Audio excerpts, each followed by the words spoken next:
Benign নিয়ে কিছুটা উত্তেজনা হয়েছে, ডিটেলসটা আমরা তদন্ত করে দেখব। এখন সবকটা ডিটেলস আমরাও পাইনি, ঠিক আছে।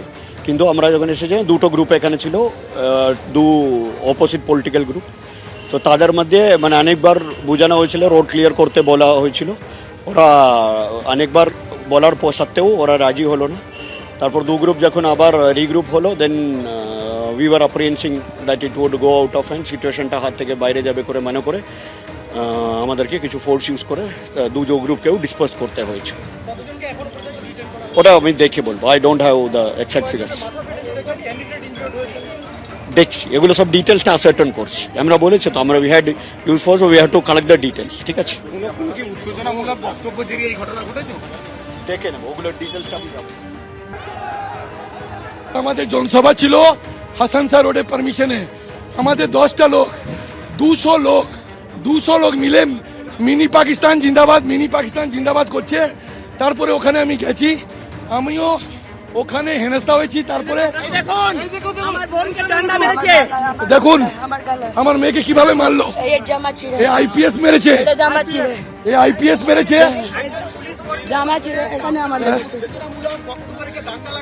সেটা যদি প্রকাশে দিক, আমি রাজনীতি ছেড়ে দিব, আমি ক্যান্ডিডেট উইথড্রল করে নিব। আমি হ্যাঁ, এটা টিএমসি দালাল, পিপি দাস, রাজীব দেব,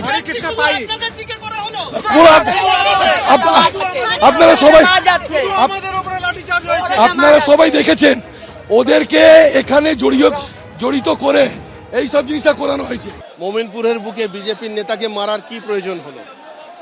তার কারণ মোমিনপুর হোসেন শাহ পার্কের সামনে মিটিং হচ্ছিল, বিজেপির মিটিং ছিল। সেখানে যথারীতি মিটিং 7টা সাড়ে 7টার সময় আরম্ভ হয়। সেই সময় প্রার্থী রাকেশ সিং পৌঁছবার আগে যে ওখানে বক্তা ছিল, সেই বক্তা নিজের বক্তব্য রাখার সময় কিছু এমন কথা বলে যা ধর্মীয় ভাবাবেগে আঘাত লাগায়। তৃণমূল বিজেপি সংঘাতে রণক্ষেত্র ইকবালপুর, হামলার অভিযোগে থানার সামনে বিজেপির বিক্ষোভ, লাঠিচার্জ করে সরিয়ে দিল পুলিশ। ছবিটা একবার দেখুন।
এখন এরকম একটা পরিস্থিতি তৈরি হলো কেন আমি জানবো সরাসরি। সন্দীপ সরকার আমাদের প্রতিনিধি রয়েছেন। একেবারে ধুন্ধুমার পরিস্থিতি সন্দীপ, ছবিতে যেমনটা দেখা যাচ্ছে পুলিশ ব্যাপক লাঠিচার্জ করে সরিয়ে দিয়েছে।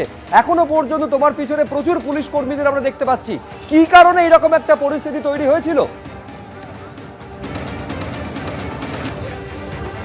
দেখো, ঘটনার সূত্রপাত আজকে সন্ধ্যাবেলা। আজকে ইকবালপুর থানা এলাকার হুসেন শাহ রোডে একটি পথসভা ছিল বিজেপির, স্ট্রিট কর্নার ছোট পথসভা।